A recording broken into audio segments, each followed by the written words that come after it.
우리가 사는 세상입니다. 따뜻하고 편안하고 익숙한 곳이죠. 하지만 자리에서 일어나 고개를 들면 생각은 어느새 세상 밖으로 향합니다. 우린 정말 우주의 먼지에 불과할까? 우주는 살기 좋은 곳일까? 나쁜 곳일까? 바라보며 상상하는 것도 나쁘지 않죠. 하지만 그곳으로 직접 떠나보는 것은 어떨까요? 우리가 서 있는 이곳에서 우주의 끝까지, 그곳에 감춰진 신비와 전율스런 공포, 찬란한 신세계, 불길한 어둠의 기운,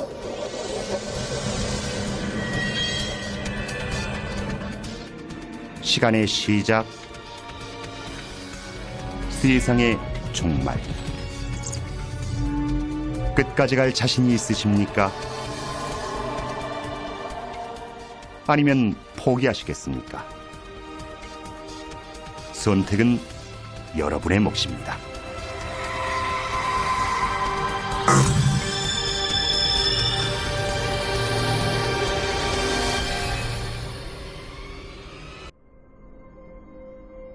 우주의 시작은 겨우 100km 상공이며 지구에서 1시간 거리죠. 지상의 삶은 계속됩니다. 교통 흐름과 주식 거래는 여전하고 스타트랙도 계속 방송되죠.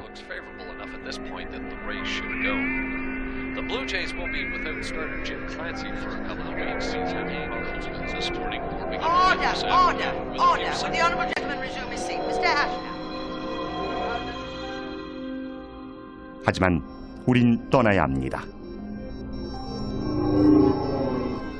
저 너머 펼쳐진 거대한 검은 바다로.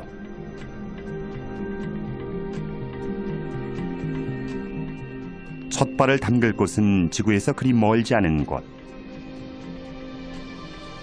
바로 달입니다.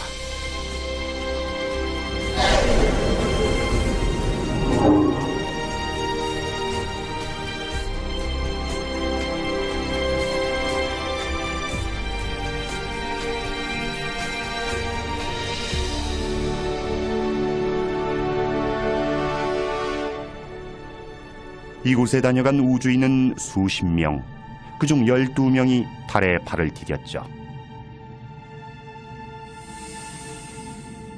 지구에서 겨우 38만여 킬로미터, 우주선으로 3일 거리, 지구를 떠난 지 얼마 되지도 않은 듯합니다.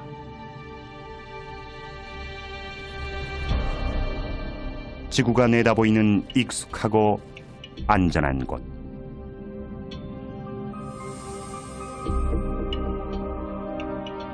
무수한 유성과 소행성의 폭격을 맞은 달은 마치 버려진 전쟁터 같습니다. 지금은 고요한 것을 보니 수백만 년 동안 큰 충돌은 없었던 듯합니다.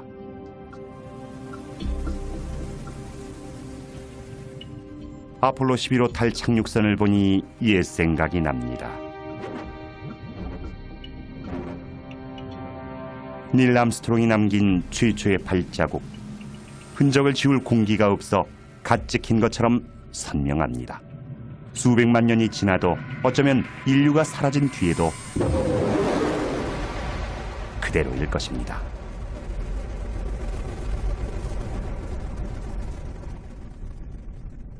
시간이 많지 않습니다. 이제 본격적으로 여행을 시작해야죠. 인류의 발길이 닿지 않은 곳까지.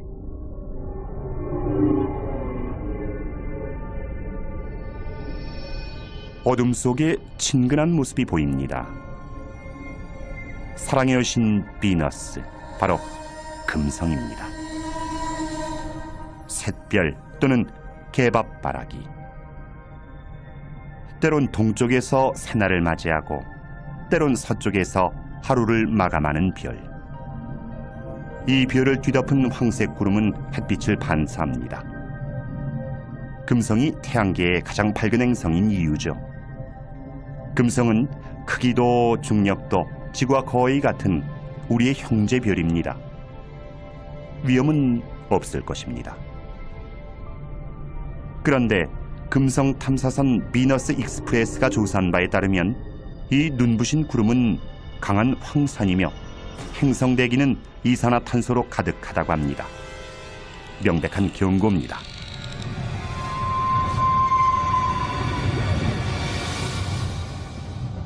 금성은 진노한 여신 같습니다.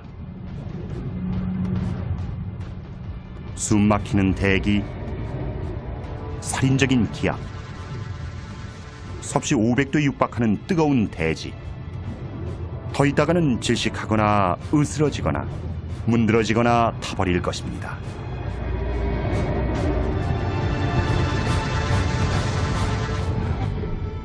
여기선 그 무엇도 살아남지 못합니다. 소련의 탐사 로봇 베네라도 예외가 아니었죠. 가혹한 환경을 견디지 못하고 부서졌습니다.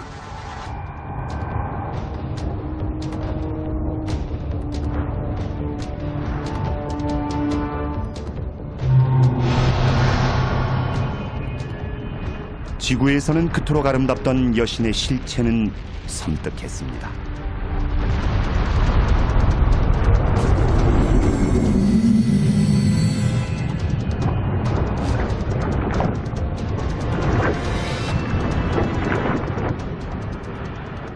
수천 개의 분화구로 표면이 울퉁불퉁한 금성은 지옥이 따로 없습니다.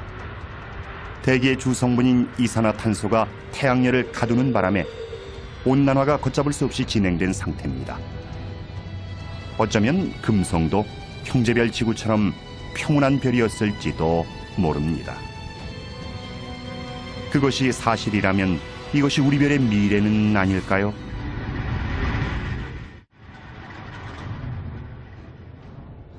그만 돌아가야 할 것 같은 불길한 느낌이 고개를 듭니다. 하지만 태양엔 묘한 매력이 있습니다.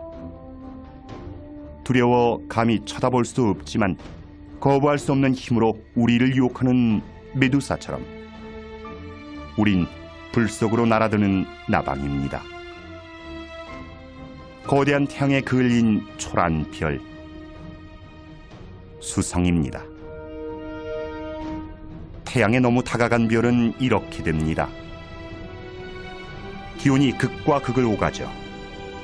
밤엔 영하 170도까지 내려가는가 하면 한낮엔 400도를 웃돕니다. 타다가 얼다가 표면에 난 상처는 수성의 험난한 과거를 여실히 보여줍니다. 수성 탐사선 메신저우가 뜻밖의 사실을 알려줍니다. 이 행성이 작은 덩치에 비해 중력이 크다는군요. 보기보다 무겁다는 뜻이죠. 얇은 암석층으로 덮인 커다란 쇠공 같은 수성은 지금보다 훨씬 큰 행성의 핵을 보는 듯합니다. 어쩌면 전 우주를 배경으로 한 핀볼 게임에서 떠돌이 비열이 수성과 충돌해 바깥층을 날려버린 것일지도 모릅니다. 궤도를 벗어난 행성들이 마주치는 모든 것을 여지없이 파괴하는 공간. 우린 그 한가운데 던져진 한없이 작고 무력한 존재입니다. 지금이라도 돌아가야 합니다. 하지만 어느 누가 태양의 매혹적인 광채를 보고 등을 돌릴 수 있을까요? 우리의 빛이자 생명. 우린 전적으로 태양에 의지해 태양을 중심으로 살아갑니다. 그뿐이 아닙니다.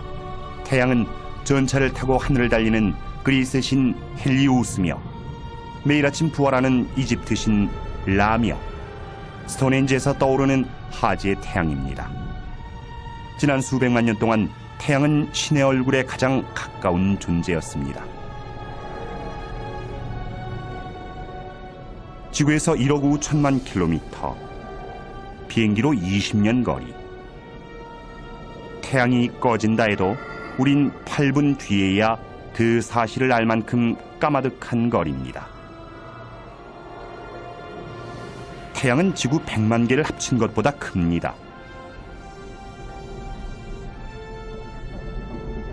또 중력으로 태양계 전체를 움직일 만큼 무겁습니다.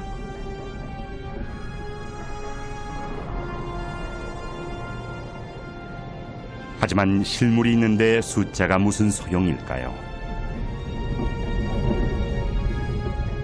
매일 어김없이 우리 머리 위에 떠오르는 친숙한 태양.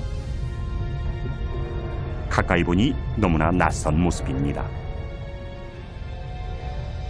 산압계 유동치는 백열가스. 그 온도는 무려 5,000도를 넘습니다. 중심부는 수천만 도에 이를 것으로 추정됩니다.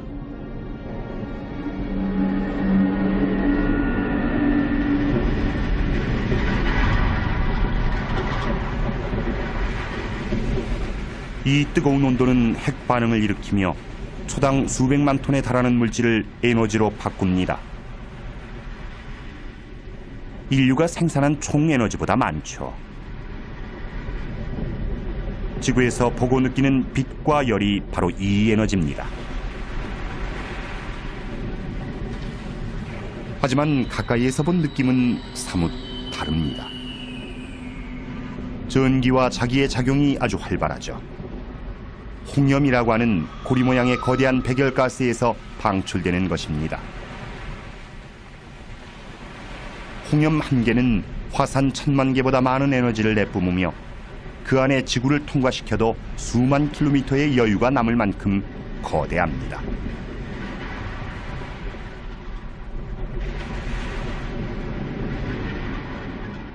홍염이 솟구친 자리엔 비교적 온도가 낮은 층이 드러나는데 이것이 흑점입니다.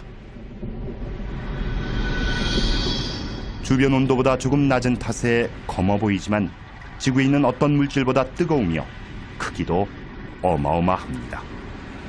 어떤 것은 지름이 5만 킬로미터를 넘는 것도 있습니다. 플레어입니다.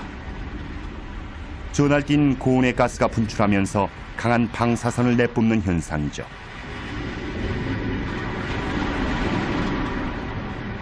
언젠가 태양의 연료가 바닥나면 이 모든 것은 멈출 것입니다.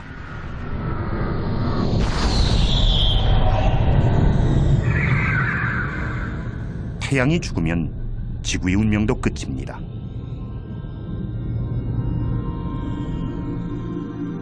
생명을 주기도 하고 빼앗기도 하는 이 신은 우리에게 거리를 두라 경고합니다.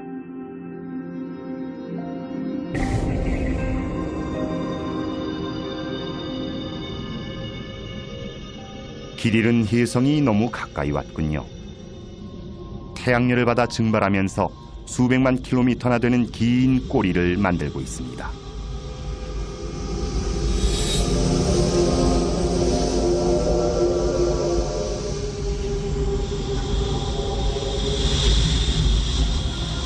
내부는 얼어 있습니다. 태양계 밖을 떠도는 얼어붙은 천체에서 떨어져 나온 게 분명합니다. 뜨거운 물과 수증기, 먼지를 뿜고 있습니다. 태양이 혜성의 얼어붙은 심장마저 녹이는 것입니다. 시커먼 때가 묻은 커다란 눈덩이 같은 모습이죠. 이 작은 티끌들은 유기물 같습니다. 언제부터 얼음에 갇혀 있었는지는 알 수 없습니다. 아마 태양계가 생길 때부터였는지도 모르죠. 만약 이런 혜성이 수십억 년 전 어린 지구와 부딪혔다면 그와 함께 생명의 원료인 물과 유기물이 지구에 전해졌을 것입니다. 여러분이나 저를 낳은 생명의 씨앗은 그때 심어졌는지도 모릅니다.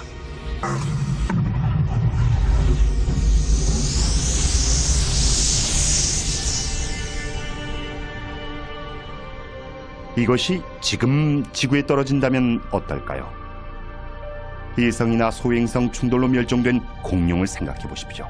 이는 시간 문제일 뿐입니다. 그 전까지 대책을 마련하지 못한다면 언젠가 우리도 공룡과 같은 길을 가게 될 것입니다. 지구는 무사합니다. 적어도 지금은 말이죠. 만약 지구가 멸망하면 우린 돌아갈 곳이 없습니다. 척박한 우주 공간을 정처 없이 떠도는 미아가 돼 새로운 지구를 찾아야 합니다. 햇빛과 물과 공기가 있고 너무 춥지도 덥지도 않아 사람이 살기 좋은 곳, 이 넓은 우주 어딘가엔 그런 곳이 반드시 있을 것입니다.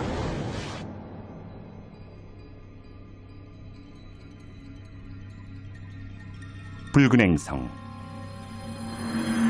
화성입니다. 우린 수백 년 동안 화성에서 생명의 흔적을 찾았습니다.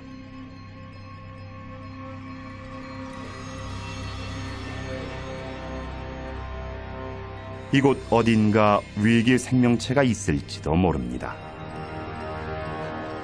하지만 그게 사실이라면 역사서와 과학서를 새로 써야 하는 것은 물론 우리의 세상은 발칵 뒤집힐 것입니다. 모든 것이 달라질 수도 있다는 말입니다.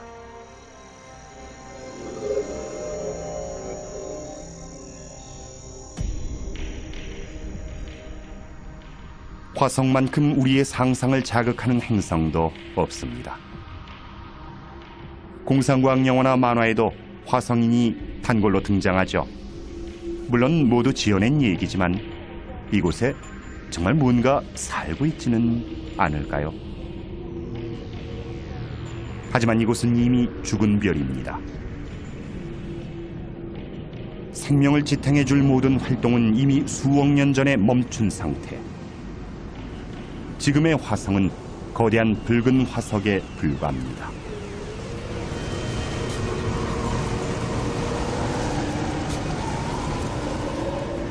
뭔가 움직입니다. 지구에서 본 어떤 토네이도보다 큰 초대형 회오리 바람입니다. 바람이 분다는 것은 다시 말해 공기가 있다는 뜻이고, 공기가 있다는 것은 생명체가 살 수 있다는 뜻이죠. 하지만 사람이 숨쉬기엔 너무 희박하고 이산화탄소도 너무 많습니다. 태양의 자외선을 걸러줄 장치도 없습니다. 게다가 기온은 영하 80도까지 떨어져서 지표와 극지방의 물은 물론 대기 중 수증기까지 얼어 눈이 됐습니다.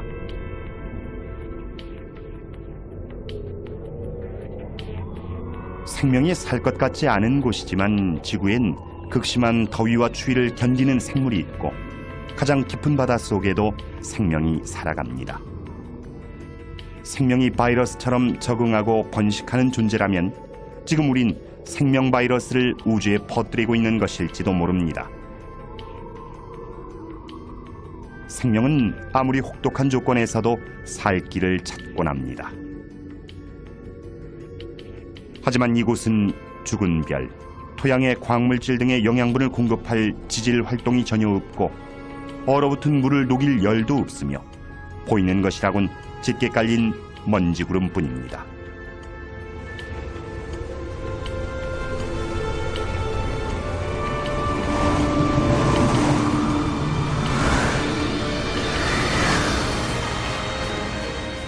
하지만 이것을 잊으면 안 되겠죠. 거대한 고대 화산 올림푸스 몬스.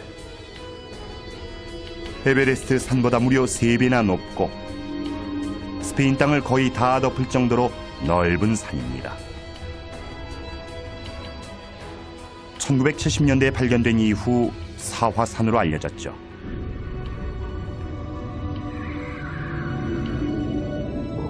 산 비탈에 이상한 흔적이 보입니다. 용암이 흘렀던 자국 같습니다. 하지만 용암류는 운석 충돌과 함께 사라진 지 오래죠.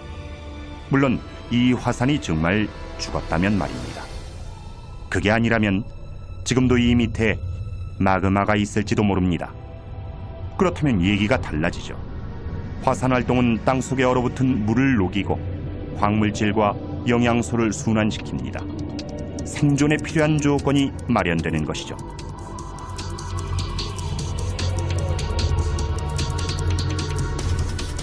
이에 비하면 그랜드 캐년은 도로에 난 틈입니다. 끝도 없이 펼쳐진 이 협곡은 북아메리카 대륙 전체를 가로지를 듯합니다. 이곳에서는 침식이 일어났던 것 같군요.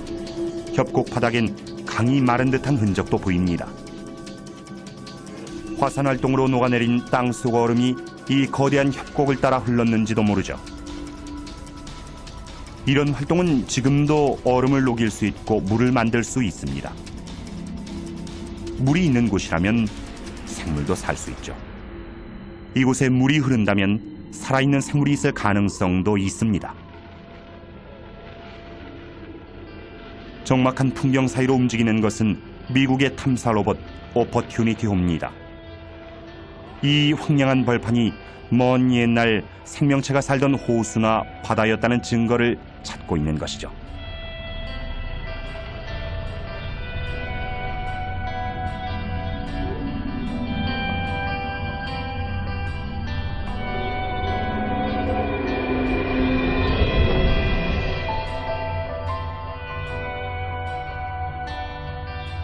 이 골짜기를 보십시오.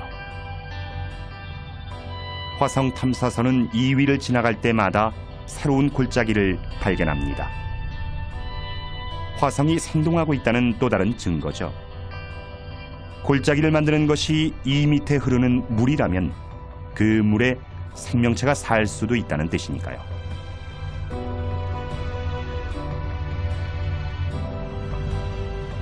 그것을 찾는 게 문제죠. 어쩌면 그것은 화성이 아닌 지구에 있는지도 모릅니다. 지구의 생명체가 여기서 비롯됐다는 학설이 있습니다. 화성이 소행성과 충돌하면서 미생물이 풍부한 화성 파편이 우주로 떨어져 나와 어린 지구에 떨어졌고 그곳에 생명의 씨앗을 심었다는 설이죠.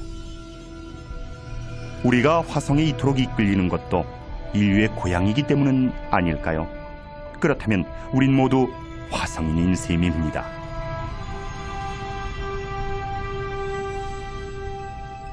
이곳은 우리가 알던 화성이 아닌 끊임없이 변화하는 활기찬 행성이었습니다. 태양계에서 가장 활발히 연구된 화성조차 잘 모른다면 우리가 모르는 것은 얼마나 많을까요? 우주엔 더 많은 비밀이 숨어 있을 것입니다.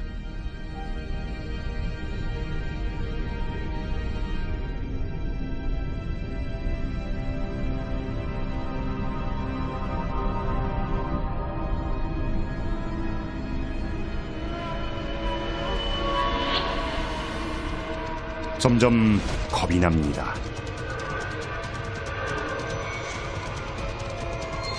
거대한 컴퓨터 게임 속에 들어온 기분입니다.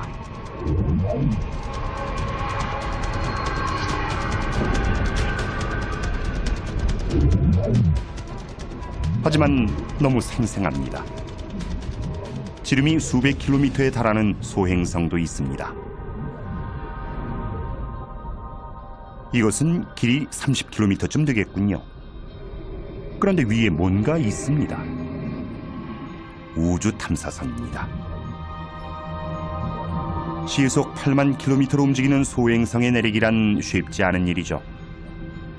주기적으로 충돌하고 부서지며 별똥별이 돼 지구로 떨어지는 바위 덩어리.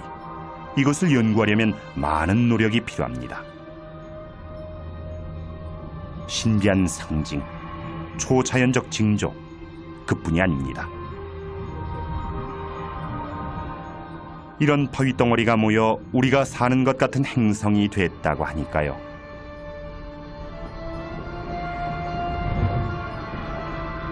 지구에 떨어진 운석의 나이를 따져보면 지구가 45억 년 전에 태어났음을 알 수 있습니다. 이들은 결국 지구와 태양계의 출생 증명서인 셈이죠. 그런데 이것들은 행성이 되지 않았습니다. 어떤 강력한 힘이 결합을 방해한 것입니다.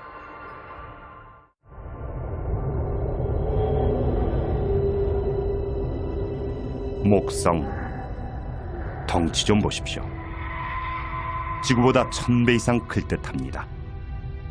나머지 행성이 다 들어가도 될 만큼 거대합니다. 이 정도 크기면 인력이 주변에 큰 영향을 미치죠.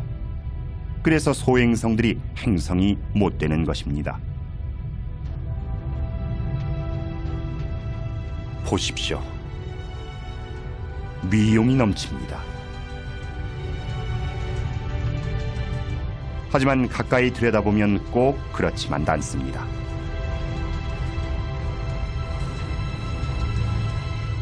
이 거대 행성은 거의 기체로 되어 있습니다. 이곳에 내리면 한없이 빠져들어가 지면에 닿지 못할 수도 있습니다. 또한 목성의 수려한 외관은 격렬한 운동의 결과입니다.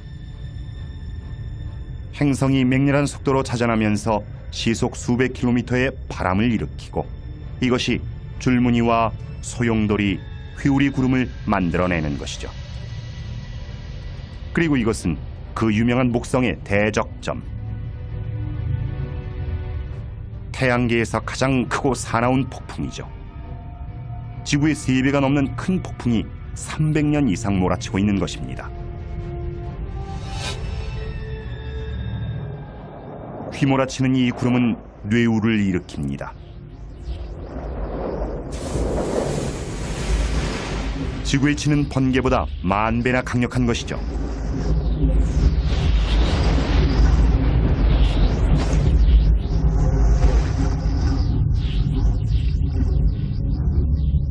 목성을 제대로 안전하게 관찰하려면 아무래도 거리를 둬야 할 듯합니다. 극지방에서 너울대는 것이 지구의 오로라처럼 아름답군요.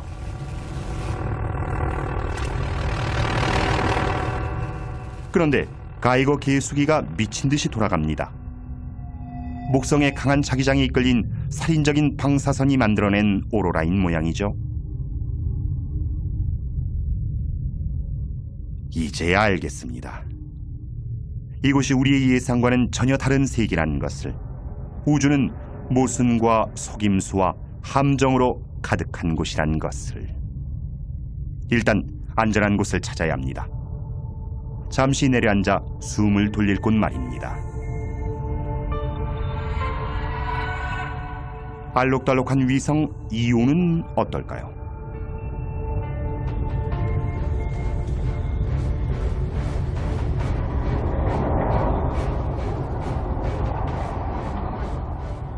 울긋불긋한 색의 정체는 녹아내린 바위와 유황, 화산, 뜨거운 화산재와 유황이 수백 킬로미터 위로 치솟고 있습니다.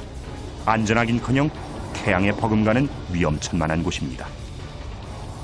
우주의 끝으로 가는 우리의 여정은 어느새 생존 싸움이 돼버렸습니다. 하지만 이 모든 위험이 지나면 진정 경이로운 광경이 우리를 기다리고 있을 것입니다.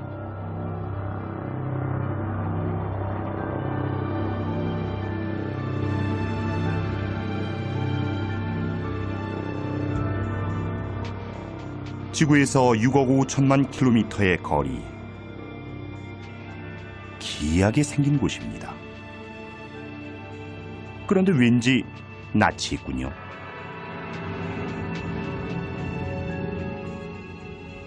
얼음으로 뒤덮인 갈라진 땅이 북극을 보는 듯합니다.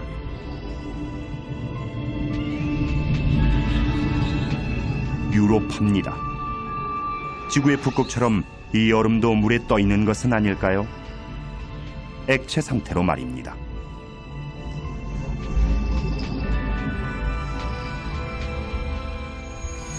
흥미로운 이야기죠. 하지만 태양에서 8억 킬로미터 떨어진 유로파가 꽁꽁 얼지 않았을 리 없습니다.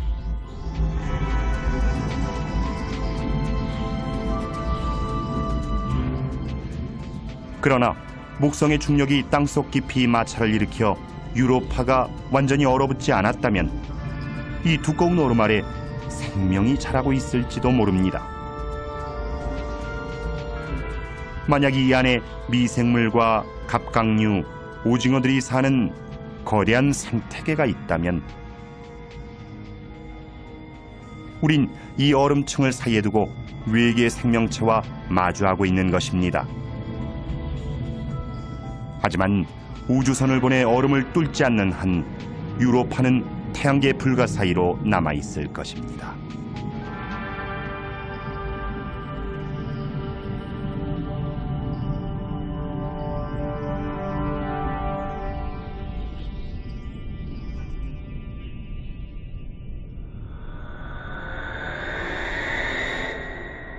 우리의 꿈속에 상상 속에 언제나 존재하는 별. 그 별이 지금 우리 눈앞에 있습니다.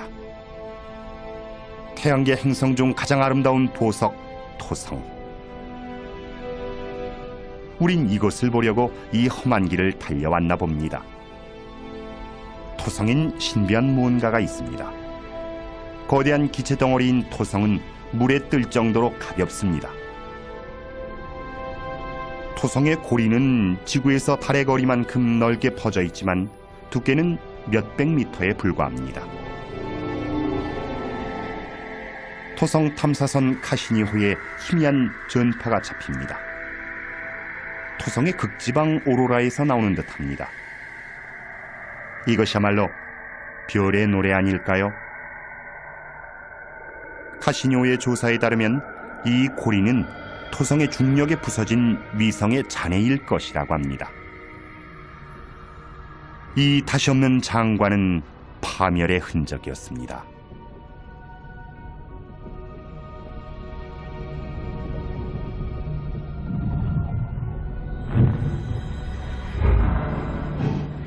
무수히 많은 얼음알갱이, 어떤 것은 각얼음처럼 작고 어떤 것은 집채만 합니다. 서로 부딪히고 떨어져 나가고 다시 뭉치고 초창기 태양계를 보는 듯합니다. 먼지와 기체가 갓 태어난 태양 주위를 돌고 인력이 신기한 작용을 하던 시대. 이런 파편이 만나 덩어리를 이뤘고 그렇게 우리의 지구가 탄생했죠.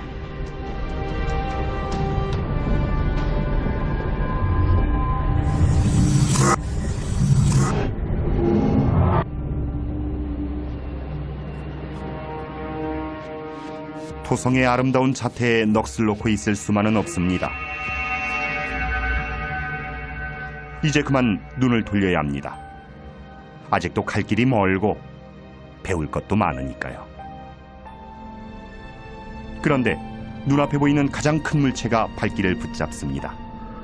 짙은 구름에 둘러싸인 위성 타이탄입니다.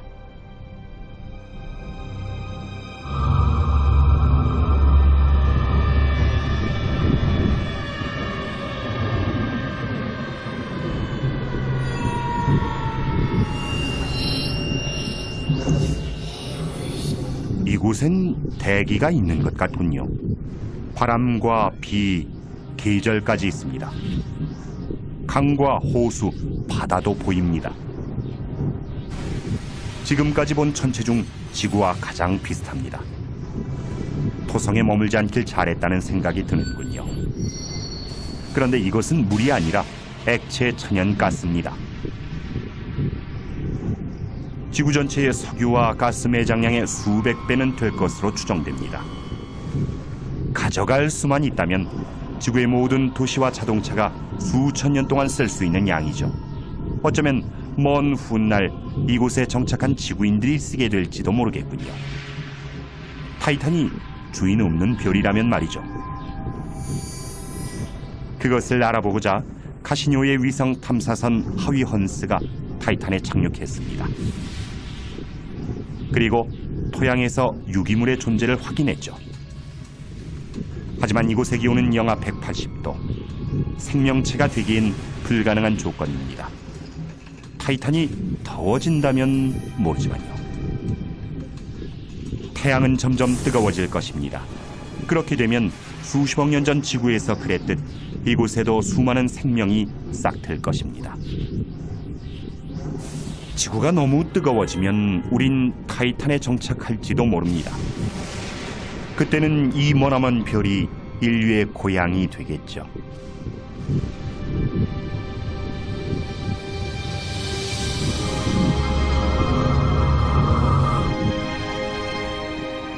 지구에서 벌써 10억 킬로미터 이상 날아왔습니다. 여기서부터 지구는 우리 시야를 벗어납니다. 지금 우린 절벽 끝에 서서 태양계 외곽의 신비한 세계를 바라보고 있습니다. 우리가 진정 우주를 이해하고 그 끝을 보고자 한다면 여길 넘어야 합니다.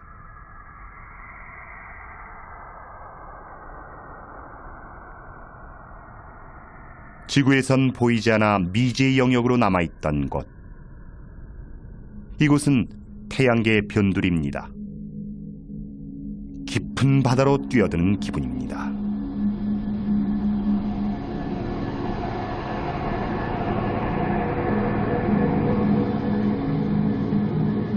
저 고리를 보십시오. 천왕성은 마치 떠돌이별에 부딪혀 넘어진 듯 자전축이 기울어진 모습입니다.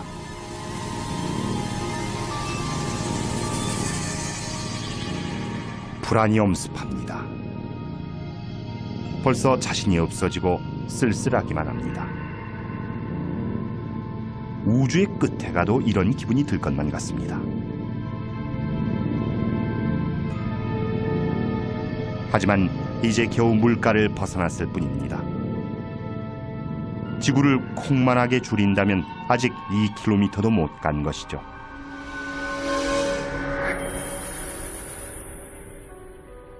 태양계 끝까지 가려면 아직도 2만 킬로미터를 더 가야 합니다.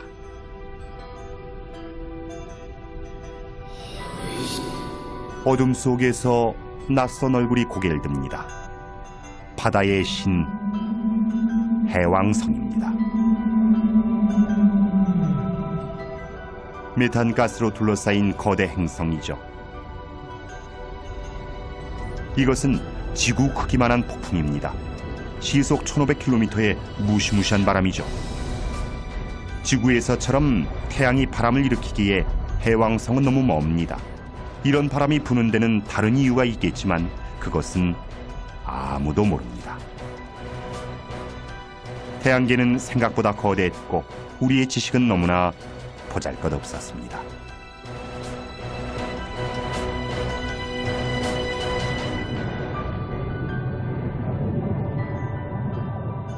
발을 디딜 만한 곳을 찾아 좀 더 깊이 들어갑니다.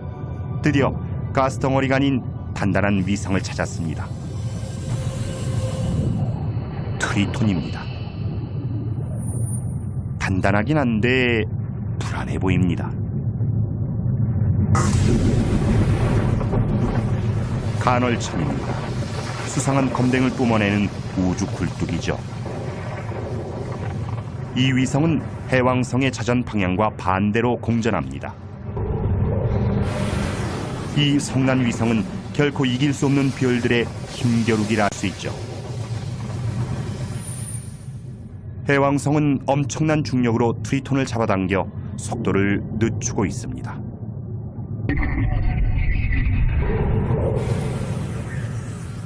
언젠가 이곳은 해왕성의 힘에 무너지겠죠. 이게 답니다. 우리 태양계에 더는 위성도 행성도 없습니다. 태양에서 멀어질수록 기온은 점점 떨어집니다.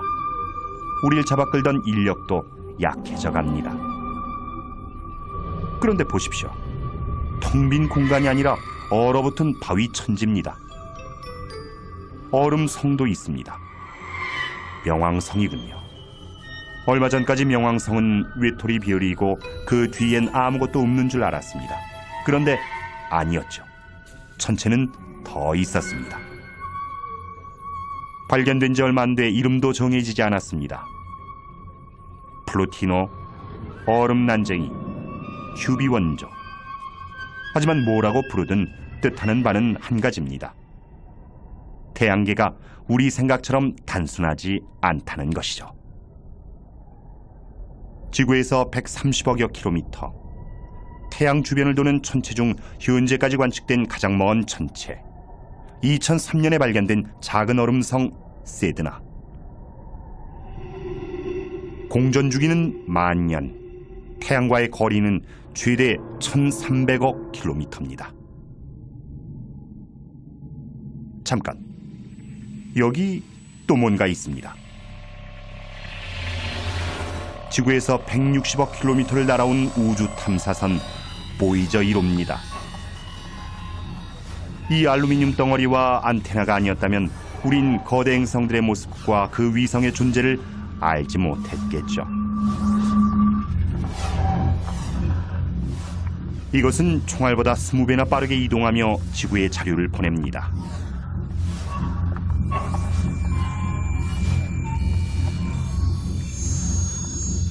옆에 보이는 금색 레코드판은 먼 우주에 띄워보내는 병에 담긴 편지입니다. 여러 가지 언어로 인사말이 녹음돼 있죠.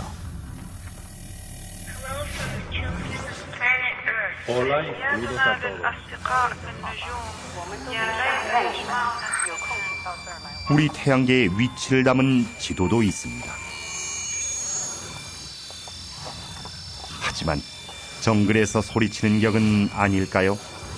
이 소리를 듣고 우리가 사는 곳을 찾아올 누군가가 친구일지 적일지는 아무도 모르니까요. 우주의 빙산무리가 끝없이 이어져 있습니다. 처음에 본 혜성 같기도 합니다. 수십억 년 전 혜성이 지구에 생명을 심었다는 설처럼 어쩌면 여기서 시작된 생명이 지나가는 별이나 해왕성의 중력에 끌려 태양을 향해 떨어져 나갔는지도 모릅니다. 그리고 이 얼음, 지구의 물도 여기서 비롯된 것은 아닐까요? 그 많은 바닷물, 우리가 마시는 커피, 우리 몸속의 물이 이 머나먼 우주 빙수기에서 온 것이라면 놀라운 일이 아닐 수 없죠.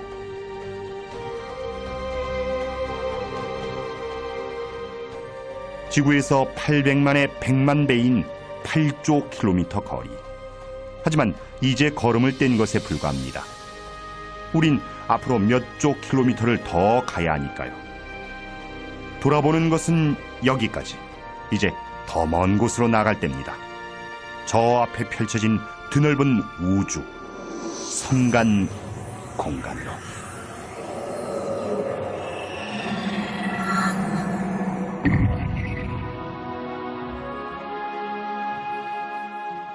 태양계에서 아주 멀리 떨어진 성간 공간.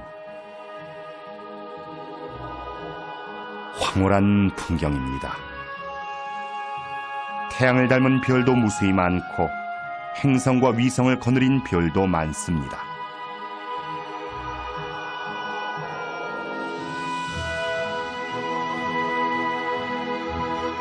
어디로 가야 할지 모르겠군요. 사방에 무한한 가능성이 펼쳐져 있습니다. 어느 쪽으로 가든 속도를 한껏 올려야 할 것 같습니다.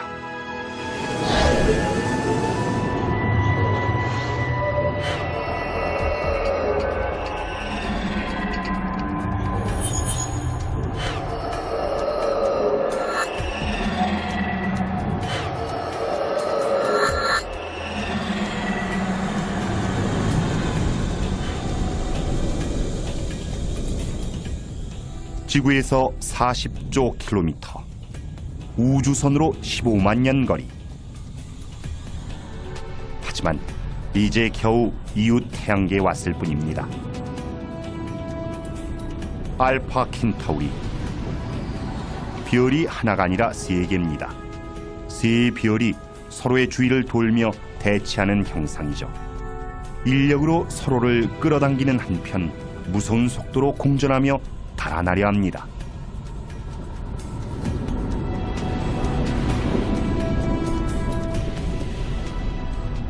이 사이에 끼이는 순간 우린 어느 한 별에 끌려 들어가겠죠. 까마득히 먼 우주에서 증발하는 것입니다. 몇 킬로미터인지는 무의미합니다. 이제부터 단위는 광년이 됩니다. 한 줄기 빛은 1년 동안 10조 킬로미터를 갑니다. 따라서 40조 킬로미터는 지구에서 4광년 거리죠. 머리가 어지럽군요. 얼마나 먼 거리인지 짐작하기도 어렵습니다. 그래도 가슴이 뜁니다. 저 너머엔 어떤 세계가 기다릴까요? 우주의 끝에 가면 갈 수 있다면 과연 무엇을 만나게 될까요?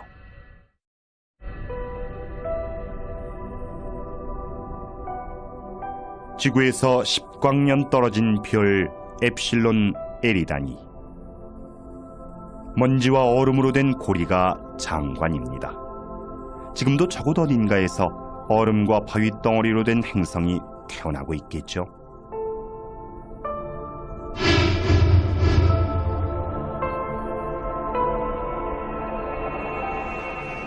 사방의 소행성과 혜성입니다. 마치 수십억 년 전 우리의 태양계를 보는 듯합니다. 그때 지구에서처럼 유기분자와 물을 지닌 이 혜성들이 어린 행성에 생명의 불꽃을 일으킬 것 같습니다.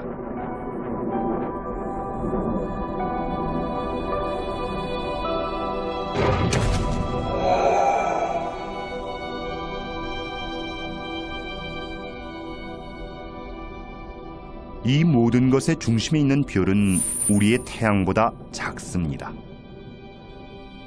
태어난 지 얼마 안 된 별이죠. 이 태양계의 생명은 기껏해야 원시 생명체일 것입니다.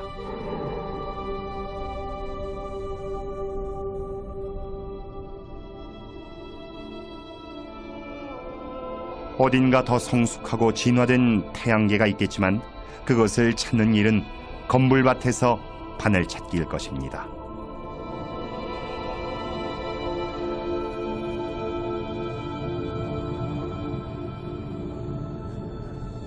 지구에서 20광년 거리. 또 다른 별 글리제 581.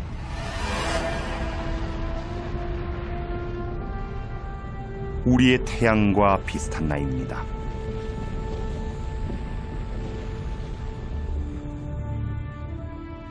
그 주위를 도는 한 행성. 중심별에서 딱 적당한 거리입니다. 더 가까우면 물이 증발해버리고 더 멀면 얼어버리겠죠. 생명이 진화하기에 이상적인 조건입니다.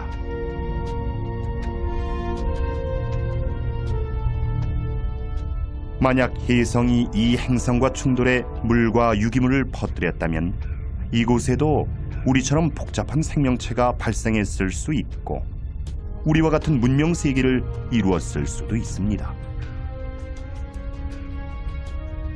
그렇다면 지금쯤 이 행성에서 지구의 TV 신호를 수신해 우리의 20년 전 방송을 보고 있을지도 모르죠.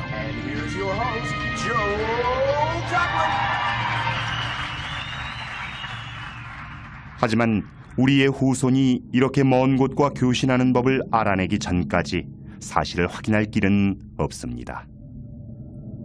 그들과 우리는 서로의 존재를 모른 채 비슷한 삶을 살아가는 것이죠. 그들이 이미 멸망한 게 아니라면요.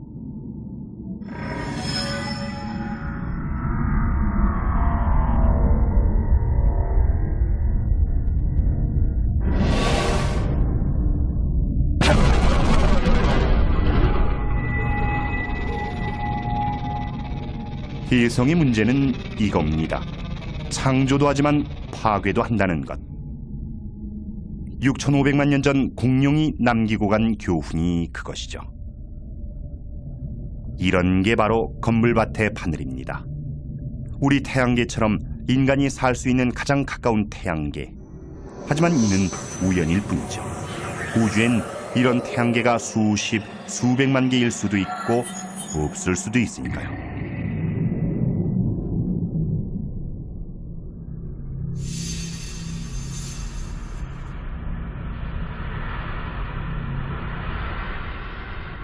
엄청난 크기군요. 자세히 보니 벨레로폰이라는 행성입니다.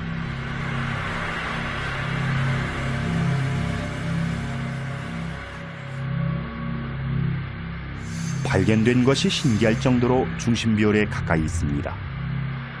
사실 지구에서 이렇게 먼 행성은 보이지 않습니다. 눈부신 이웃별의 빛에 가리기 때문이죠. 하지만 이들 행성도 미약하나마 이웃별을 끌어당기는데 그런 미세한 움직임을 측정하면 몇 조 킬로미터 떨어진 행성의 존재를 밝힐 수 있습니다. 1990년 벨레로폰은 그렇게 나타났습니다. 그리고 우린 까마득히 먼 수백 개의 행성을 발견할 수 있게 됐죠. 지구에서 65광년, 이 별에서 채널을 맞추면 히틀러의 베를린 올림픽 방송이 나올 것입니다.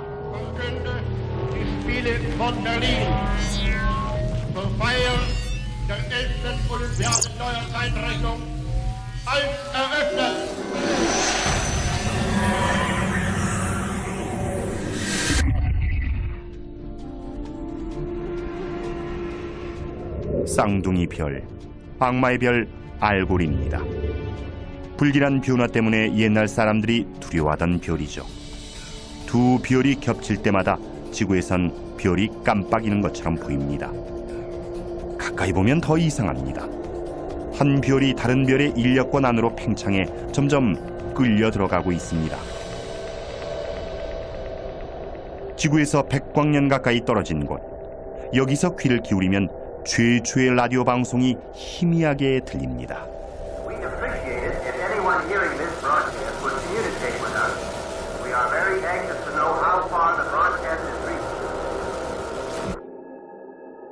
소리가 그쳤습니다. 여기서부터는 지구의 흔적을 전혀 느낄 수 없습니다. 저 너머의 외계인들은 우리의 존재조차 알 수 없겠죠. 바닷가에 서서 밤하늘을 바라보며 우주와 인간의 존재를 생각하던 때가 마치 전생처럼 멀게 느껴집니다. 눈앞에 펼쳐지는 경이로운 풍경에 감사한 마음이 듭니다. 우리가 사는 세계를 보여주기 때문만이 아니라 전 우주의 과거와 미래에 관해 얘기해주기 때문이죠.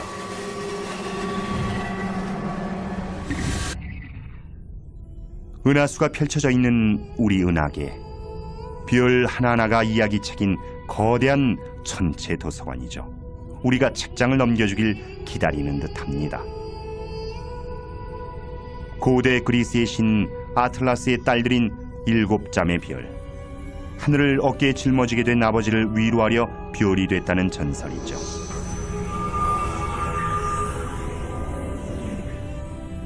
거대한 별 베텔게우스, 우리가 본 것 중 가장 크고 밝은 별입니다.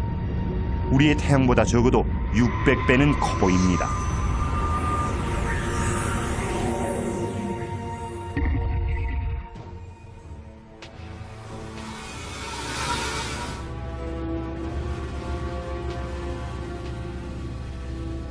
그런데 이것은 별이 아니군요. 행성도 아니고 우리가 본 어떤 것과도 다릅니다.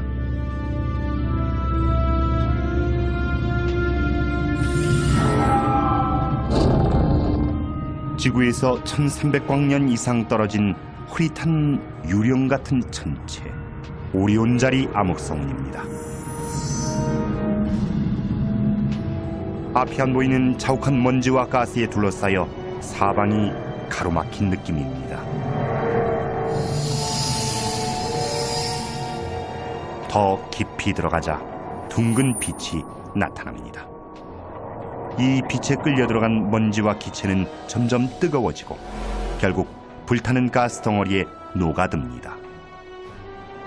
마치 우리의 태양을 축소한 듯한 작은 별입니다. 내본도는 수백만 도, 핵반응이 시작될 정도로 뜨겁습니다. 우리의 태양이 방대한 복사 에너지를 방출하며 계속 빛날 수 있는 힘의 원천이죠. 이것이 별의 탄생입니다.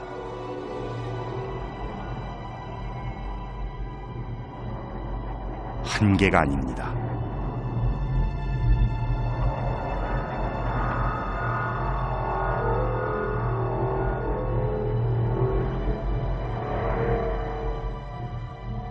오리온자리 암흑성운은 거대한 별 생산 공장이었습니다.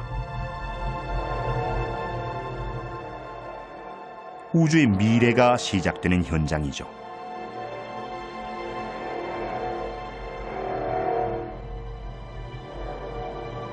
위험과 공포가 가득한 우주를 상상한 우리에게 우주는 자신의 위대한 창조물 별의 탄생을 보여주었습니다.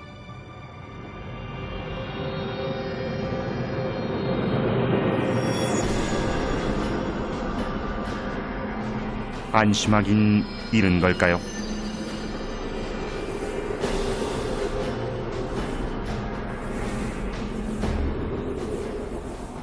시속 20만 킬로미터의 맹렬한 기세로 가스가 터져 나옵니다. 먼지와 가스 기둥이 끝없이 솟구칩니다.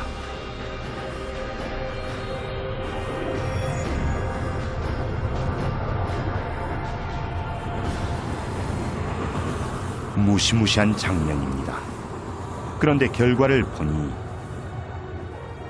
말문이 막힙니다. 커다랗게 빛나는 가스 구름이 우주에 드리워져 있습니다. 성운입니다. 이곳엔 바람이 없어 흩어지려면 몇 천 년은 걸릴 것입니다. 마치 거대한 별 조각상 같습니다. 이것을 보면 자연은 과학자나 기술자라기보다 스케일이 방대한 예술가 같다는 생각이 듭니다. 지금껏 신기한 것을 많이 봐왔지만 압권은 역시 이것입니다. 앞다리를 치켜든 거대한 말의 머리.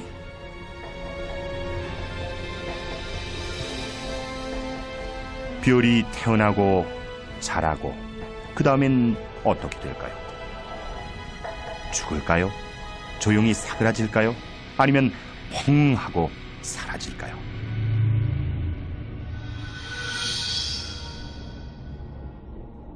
이곳에서부터 우주의 끝 어딘가에 그 답이 있습니다. 4,000광년 정도 더 떨어진 곳, 반짝이는 구름이 별을 에워싸고 있습니다. 한때 우리의 태양처럼 빛나던 별이었죠. 그런데 남은 것은 오색 찬란한 가스뿐. 별 내부의 핵융합으로 생성된 원소들이 별이 죽자 밖으로 나온 것입니다. 녹색과 보라색 기체는 우주를 구성하는 원료인 수소와 헬륨, 붉은색과 푸른색은 지구 생명체의 근본 요소인 질소와 산소입니다. 우리가 살려면 이런 별이 죽어야 합니다. 우리의 폐에 들어있는 산소와 DNA에 들어있는 질소, 모두 지구가 태어나기 한참 전에 죽은 별의 핵융합으로 만들어진 것입니다. 인류는 우주 핵폐기물로 만들어진 존재. 우리의 계보 또한 여기서 시작됩니다.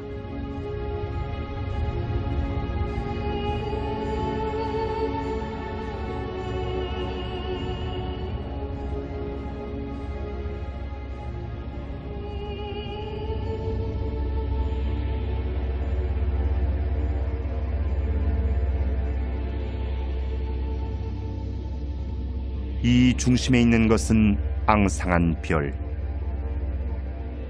백색 외성, 흰 빛을 발하는 뜨거운 별. 작지만 밀도는 매우 높습니다. 이는 별이 죽는 순간으로 원자가 녹아 밀착된 상태. 밀도가 어찌나 높은지 차숟가락만한 양의 질량이 1톤이나 됩니다.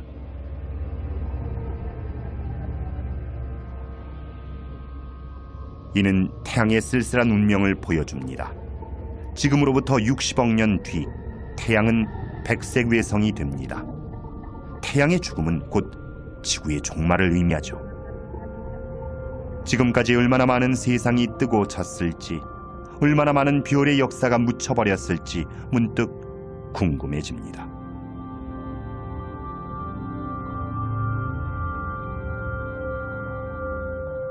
하지만 가장 위대한 역사는 남아 있습니다. 이제 우린 시간을 거슬러 올라갈 것입니다. 우주의 모든 이야기가 시작되는 첫 번째 장으로.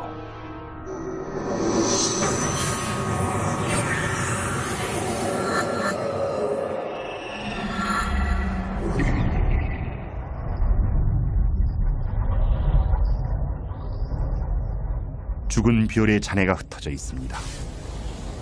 개딱지 모양의 개의 성운입니다.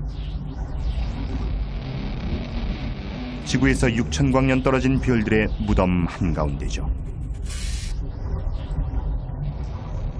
그동안 기적 같은 장면을 목격하며 많은 것을 배웠습니다. 한때 상상조차 하지 못했던 이런 광경도 이제는 담담히 받아들일 수 있습니다. 마음의 준비는 돼 있습니다. 이 앞에 무엇이 기다리든 우린 우주의 끝으로 갈 것입니다. 죽은 듯 보이지만 어쩌면 폭풍이 지나간 자리일지도 모릅니다. 별의 폭발 같은 거대한 별을 먼지와 가스 구름으로 만들 만큼 강력한 폭발이라면 초신성이겠죠.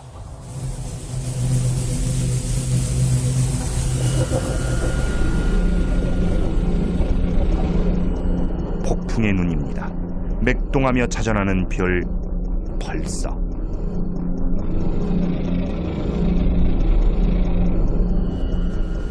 커다란 별의 핵이 중력에 쪼그라든 모양입니다. 지름은 겨우 20km지만 밀도는 상상을 초월하죠. 핀 끝만한 양이 많으면 수백만 톤은 될 것입니다.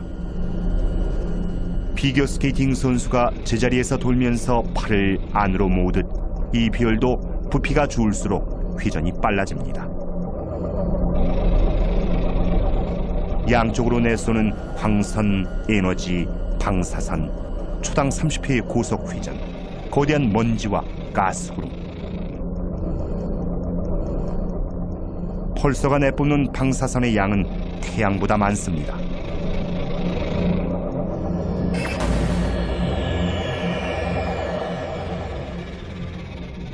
지금까지 이보다 더 무서운 존재는 없었습니다.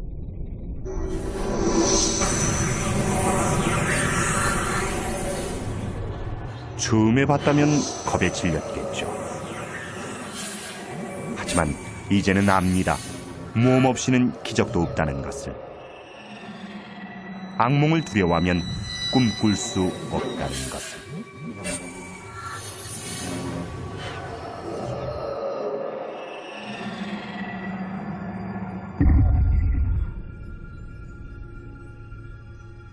묘한 기분이 듭니다. 뭔가 좋지 않은 일이 일어날 것만 같은 기분 나쁜 느낌입니다. 절대 마주치고 싶지 않았던 그것. 뒤에 있는 별빛마저 새나오지 못하는 지독한 암흑. 우린 종말의 모습을 보고 있습니다.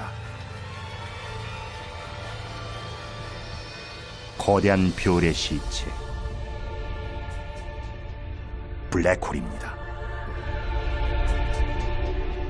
이 별은 백색 외성이나 펄서가 되지 않았습니다. 대신 계속 줄어들었죠.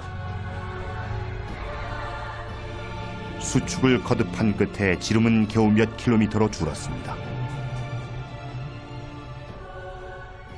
밀도가 펄서보다 훨씬 큰 가공할 천체가 된 것이죠.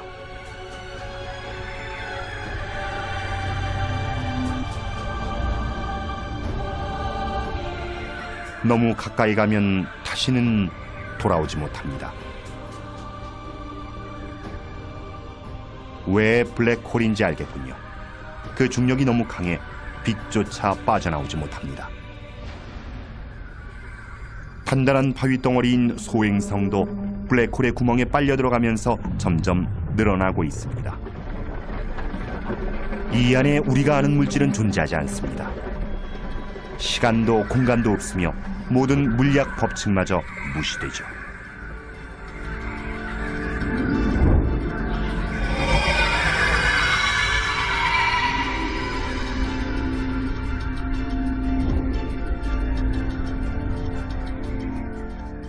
소행성은 사라졌습니다. 어디로 갔는지는 아무도 모릅니다. 인간 이해력의 한계죠. 우리 은하엔 하늘의 별보다 많은 블랙홀이 있을 것입니다. 하지만 우린 볼 수 없겠죠. 그 순간 모든 것이 끝날 테니까요.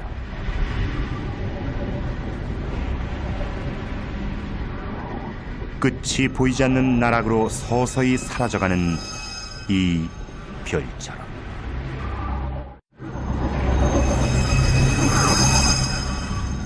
이곳도 거대한 블랙홀 안은 아닐까요? 어쩌면 이 우주 역시 다른 우주의 블랙홀 안인지도 모릅니다. 한참 생각하다 보면 현기증이 납니다. 보면 볼수록 모르는 것만 많아지는 듯합니다. 하지만 우리 은하가 생각보다 훨씬 복잡하고 위험한 것만은 분명합니다. 우린 아직 우리 은하 안에 있습니다. 은하계 너머 광대한 우주는 아직 보지도 못했죠. 온갖 모험과 신비한 비밀이 우리를 기다리고 있습니다. 먼저 이 은하수를 나갈 방법부터 찾아야 합니다.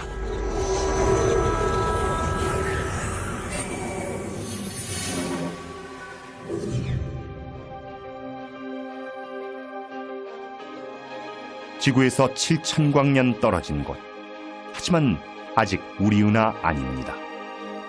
한없이 아름답고 신비한 나무로 가득한 밀림에 들어선 기분입니다. 이대로는 나무에 가려 숲을 볼 수가 없습니다. 어떻게든 이 숲을 빠져나가 은하계 끝으로 가야 합니다. 그래야 은하계와 우리의 기원을 조금이라도 알 수 있을 테니까요. 하지만 눈앞의 풍경이 발길을 머물게 합니다. 찬란히 빛나는 구름 위로 피어오르는 거대한 먼지 기둥. 이것이 창조의 기둥입니다. 먼 은하계로 통하는 문 같습니다. 양쪽 기둥에 조그만 것들이 박혀 있습니다. 별의 씨앗을 품고 있는 것이죠. 별 하나가 우리의 태양계만 합니다. 자연의 창조력에 또 한 번 고개가 숙여집니다. 하지만 매혹적인 광경에 빠져 언제까지 넋을 잃고 있을 수만은 없습니다. 우린 은하계 끝을 향해 떠나야 합니다.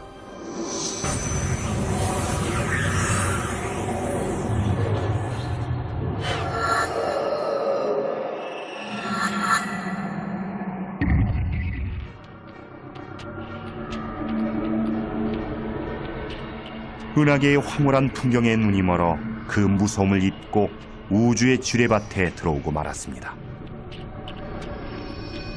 별에서 터져나온 거대한 가스구름이 마치 느린 화면처럼 움직입니다. 우리 태양보다 100만 배는 더 밝은 거대한 별. 그것이 붕괴되고 있습니다. 연료가 떨어진 것입니다. 에너지원이던 핵반응은 서서히 멈추고 별은 마지막 순간을 맞습니다. 결국엔 중심핵이 급격히 무너지고 그곳에서 새로운 블랙홀이 탄생하겠죠.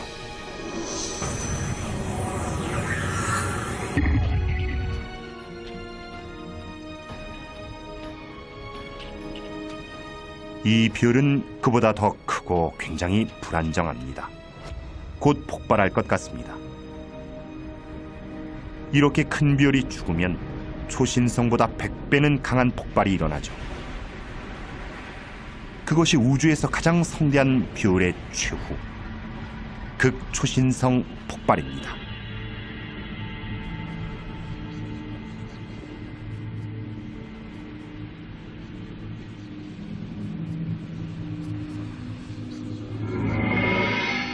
붕괴된 핵은 블랙홀이 됩니다.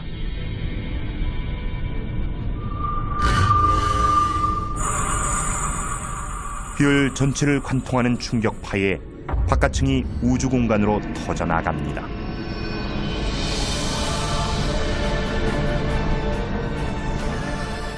치명적인 방사능이 퍼집니다. 근처에 있던 운 나쁜 행성을 파멸로 몰아가기에 충분한 양이죠. 4억 5천만 년 전 지구의 모든 생물이 절멸하다시피 했던 사건의 원인도 이것이었을지 모릅니다.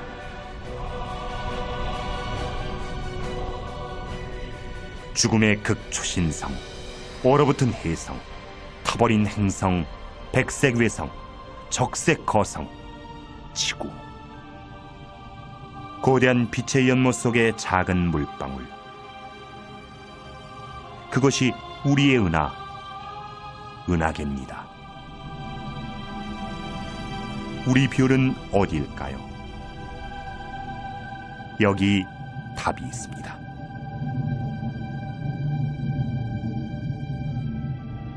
과거와 현재의 문명, 지금까지 살아온 전 인류, 아주 작은 벌레, 가장 높은 산, 모두 보이지 않는 존재입니다. 작은 점도 안 됩니다.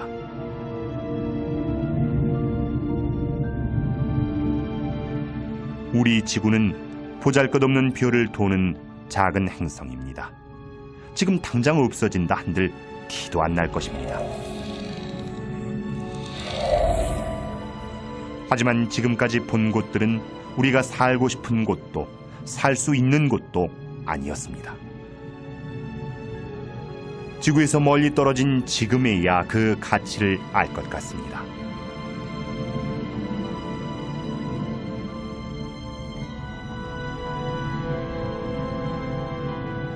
이 별들을 보십시오. 헤아릴 수 없이 많습니다. 생명을 품을 수 있는 별이 하나쯤, 아니 그 이상 있을 것입니다.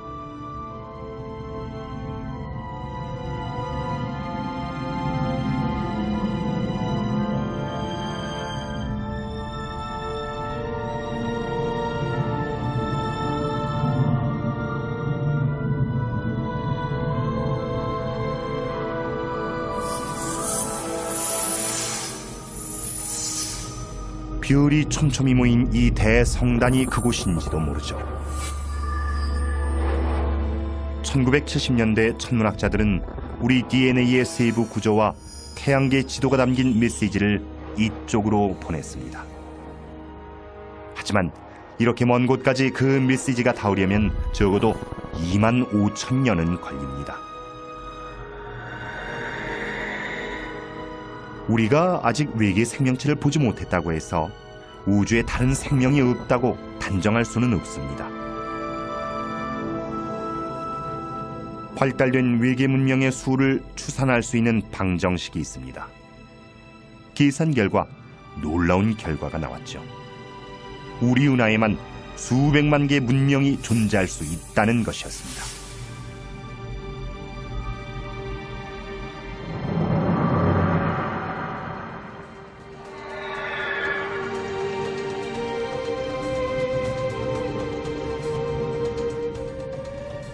지금까지 본 것은 모두 우리 은하 아니었습니다. 기회는 지금입니다. 이제 다른 은하로 나아가 더 큰 그림을 볼 때입니다. 우주 만물이 어디에서 왔는지도 알 수 있을지 모릅니다. 준비됐습니다. 우리가 사는 태양계와 우리 은하를 떠나 은하간 공간으로 곧 출발할 것입니다.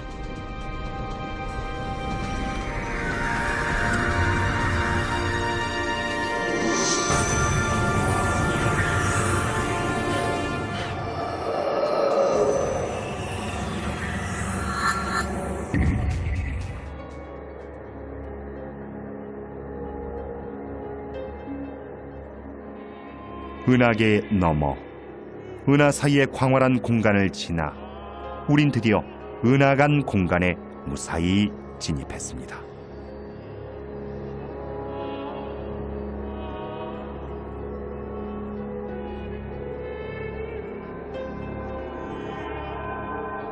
이곳엔 시야를 막는 것이 없습니다. 가장 가까운 은하도 수백만 광년이나 떨어져 있으니까요. 우리 은하계의 엄청난 중력에 산산조각난 외부 은하의 잔재, 텅 빈 공간으로 흩어집니다.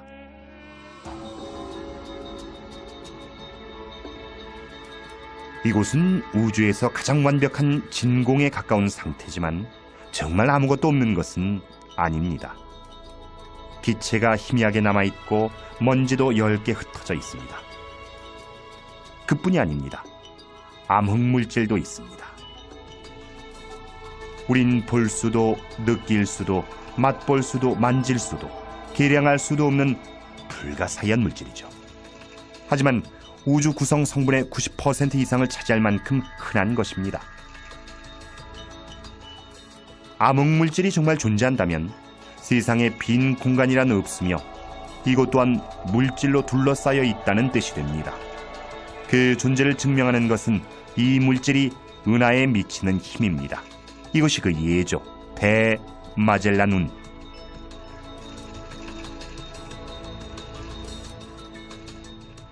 오늘날 가장 빠른 우주선으로 60억 년 이상 걸리는 거리. 다시 말해 은하계의 인력권 끝에서부터 16만 광년 떨어진 곳입니다. 회전하는 은하가 우주로 흩어지지 않는 것은 무언가가 잡고 있다는 뜻이죠. 눈에 보이지 않지만 강력한 암흑물질이 그것입니다. 별, 성단, 성운 모두 거대한 천문학의 보고입니다.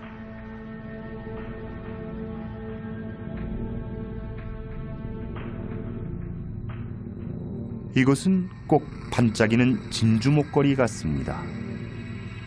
불덩어리였군요. 강력한 폭발과 함께 퍼져나가고 있습니다. 초신성입니다. 이 빛은 1987년 지구에서 육안으로 관찰할 수 있었을 정도로 굉장히 밝습니다. 게다가 연쇄 핵반응을 일으킬 만큼 격렬해서 원자를 융합해 새로운 원소를 만들어내죠.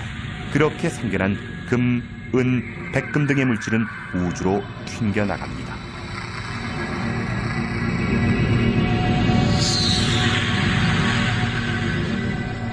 여러분 손가락의 금반지도 수십억 년 전 몇 조 킬로미터 떨어진 이런 거대한 초신성에서 만들어진 것입니다. 지구에서 바라본 우주는 동떨어진 세계였습니다. 하늘에 떠있는 전혀 다른 세계. 그런데 아니었죠. 우주의 이야기가 곧 우리 모두의 이야기였습니다.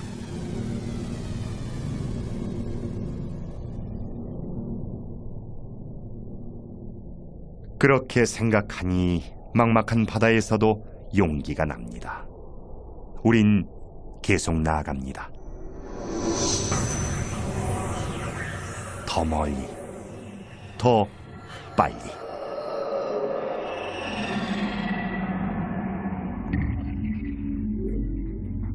이것은 250만 광년 떨어진 곳에 있는 안드로메다 은하. 거의 시속 100만 킬로미터로 이동하고 있습니다. 우주의 모든 것은 폭탄의 파편이 튀듯 멀어집니다. 우리가 보는 이 은하는 아프리카 초원에 유인원을 닮은 인류의 조상이 나타났을 때의 모습이죠.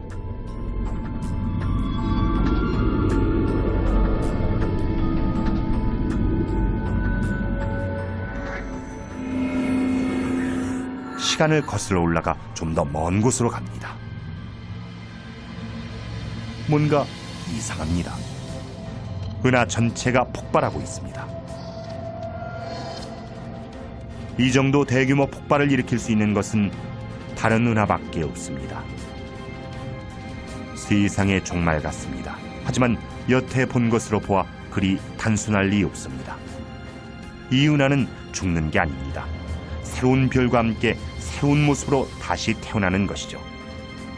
먼지와 가스가 충돌하면 마찰과 충격파가 발생하고 그 힘으로 새 별이 태어날 테니까요.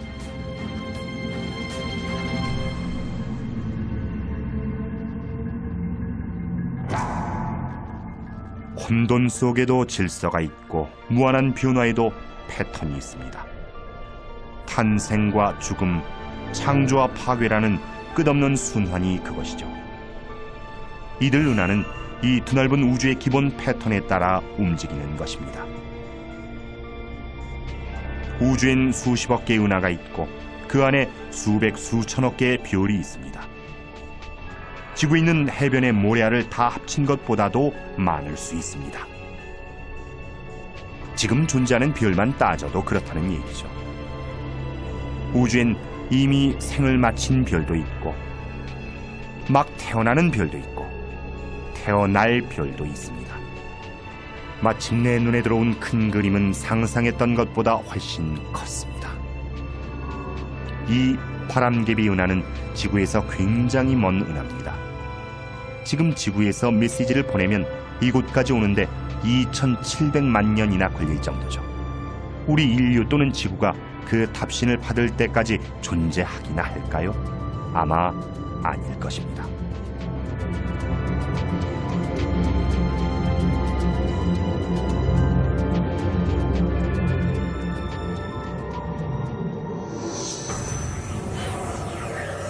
계속해서 시간을 거슬러 갑니다. 공룡이 멸종된 시대를 지나고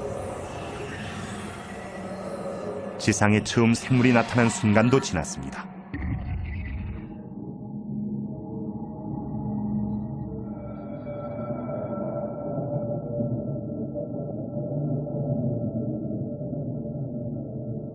지구에서 20억 광년 거리, 우주의 끝이 다가옵니다.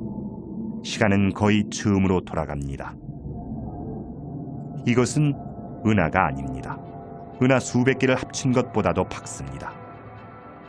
눈부신 에너지 빔이 몇 조 킬로미터까지 뻗어나갑니다. 이렇게 크고 밝은 것이라면 힘도 어마어마할 것입니다. 경험으로 보아 우주에서 힘은 곧 위험을 뜻합니다. 우주에서 가장 위험한 천체, 준성 같습니다. 정말 그렇다면 목적지를 눈앞에 둔 이곳에서 우리의 여행도 끝나는 것일까요?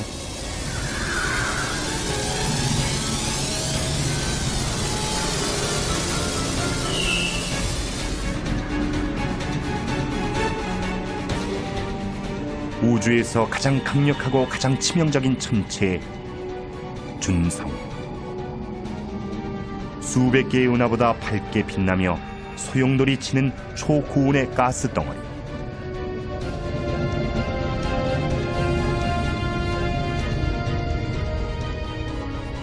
가공한 힘의 원천은 이 거대한 짐승의 심장부에 있습니다. 태양 10억 개의 질량과 맞먹는 어둠의 핵, 초대형 블랙홀이 그것이죠.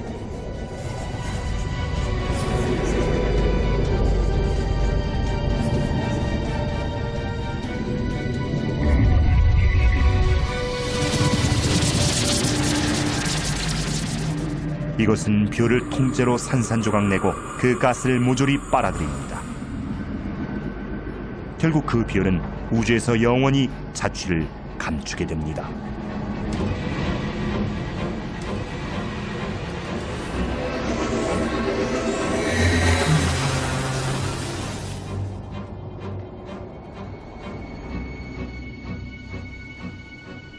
우린 우주의 가장 무서운 힘을 목격했고 그 파괴력이 얼마나 굉장한 것인지도 알았습니다.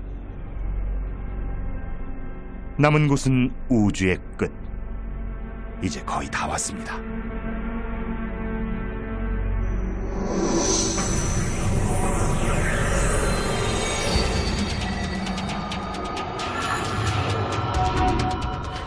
아직 더 가야 합니다. 미지의 영역으로 넘어가려면 더 빨리 움직여야 합니다.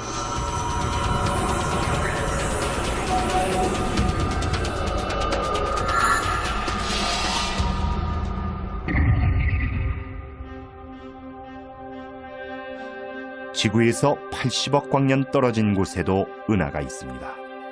그런데 좀 다릅니다. 작고 초라한 것들만 모여 있습니다. 시간을 한참 거슬러 온 탓에 우린 지구가 태어나기도 전에 은하를 보고 있습니다. 아직 덜 자란 어린 은하입니다. 이 모든 것의 근원지가 멀지 않습니다. 120억 광년 전,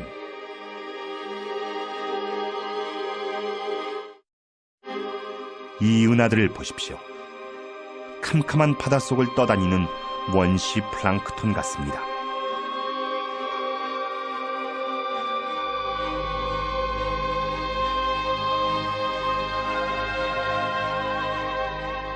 먼지와 가스구름이 춤을 추며 형태를 이루고 한데 뭉쳐 은하의 씨앗이 만들어지는 신비한 광경입니다. 우리 은하도 이렇게 태어났겠죠.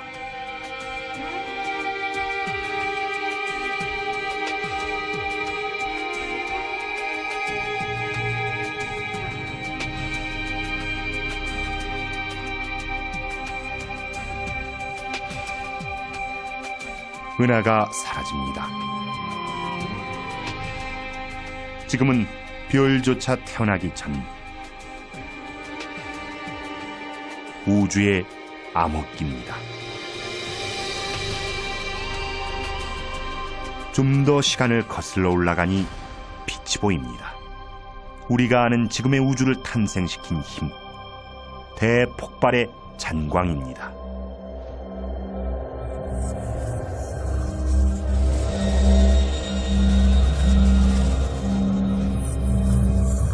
거의 다 왔군요.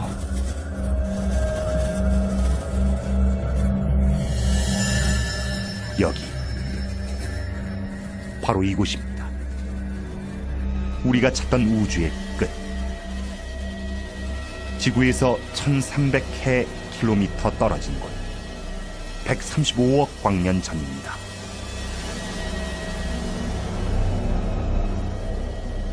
우주 역사상 가장 격렬한 창조의 순간, 빅뱅이 일어나던 바로 그 순간입니다. 이 세상 모든 것은 이때부터 존재했죠.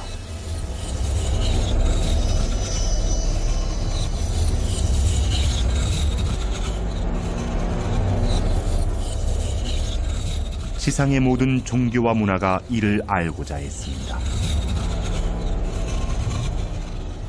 하지만 이런 창조의 힘이 어디서, 왜 왔는지는 여전히 의문입니다. 우리의 여정은 여기서 끝나지만 우주는 여기서부터 시작입니다.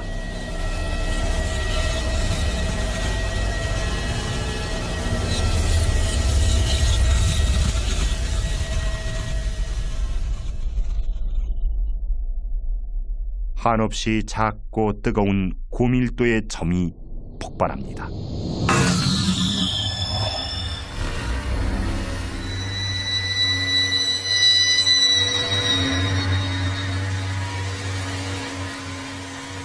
이어서 시간과 공간, 물질, 우리의 우주가 생겨납니다.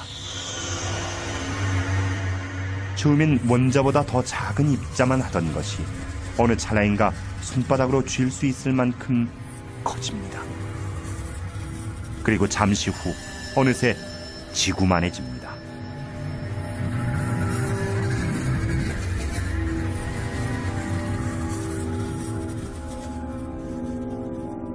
빅뱅에서 터져나온 빛은 지금 이 순간에도 희미한 전파 형태로 퍼져나가고 있습니다. 가정의 TV 안테나에도 잡힙니다. 빈 채널에서 나오는 잡음이 그것이죠.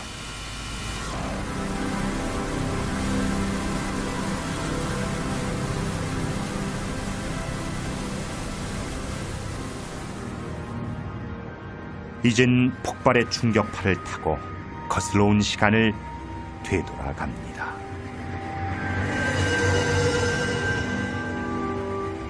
그동안 마주친 모든 것들이 빅뱅의 불똥이 돼 날아갑니다. 은하도 별도 행성도 모두 작은 파편입니다.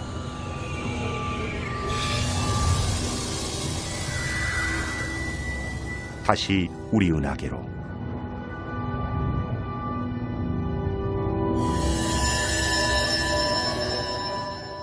우리 태양계로. 우리가 향하는 곳은 빅뱅의 여파에 소용돌이치며 서서히 식어가는 무수한 천체 중의 하나, 지구입니다.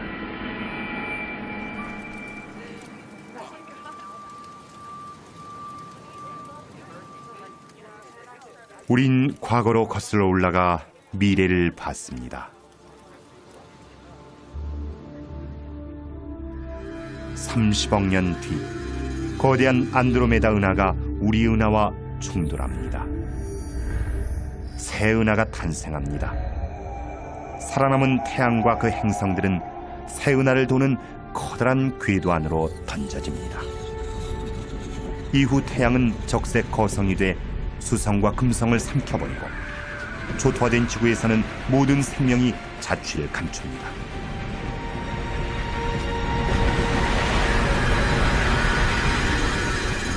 태양은 백색 외성으로 쭈그러져 삶을 마칩니다. 주변 별들도 죽어갑니다. 그리고 그 자리에 백색 외성과 펄서, 블랙홀이 생깁니다. 은하계는 그렇게 사그라집니다.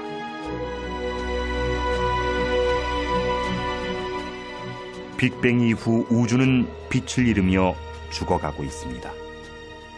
갑작스런 폭발이 아니라 서서히 멀어지는 불빛처럼.